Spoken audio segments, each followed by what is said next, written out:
বন্ধুরা welcome to my channel. এখন কথা বলবো ওমেন প্রিমিয়ার লিগ নিয়ে, যেখানে হারের হ্যাটট্রিক মন্দানার বেঙ্গালুরুর। 6 উইকেটে জিতে আইপিএল জমিয়ে দিল গুজরাট। ঘরের মাঠে এবারেও এখনও পর্যন্ত জিততে পারেনি রয়্যাল চ্যালেঞ্জার বেঙ্গালুরু। হারের হ্যাটট্রিক হলো স্মৃতি মন্দানাদের। এবার গুজরাট জায়ান্টস তাদের হারালো 6 উইকেটে।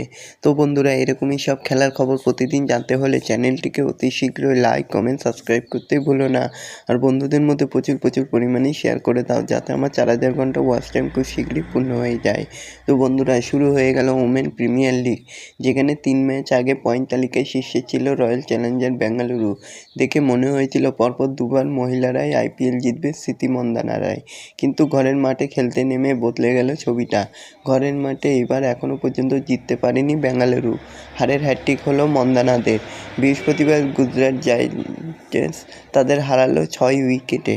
তো এরকমই সব খেলার খবর প্রতিনিয়ত জানতে হলে চ্যানেলটিকে অতি শীঘ্রই লাইক, কমেন্ট, সাবস্ক্রাইব করতে ভুলো না।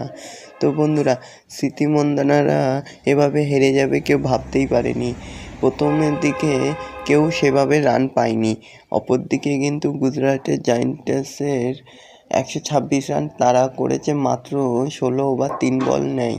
ব্যাট হাতে বেথমুনি ও হলিন রান না পেলেও সমস্যা হয়নি। অধিনায়ক গার্ডনার করেন 31 বলে 58 রান।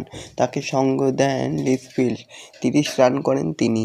6 উইকেটে এই ম্যাচ জিতে মহিলাদের আইপিএল জমিয়ে দিল গুজরাট। পয়েন্ট তালিকার শীর্ষে এখন মুম্বাই ইন্ডিয়ান্স। 4 ম্যাচে তাদের পয়েন্ট 6।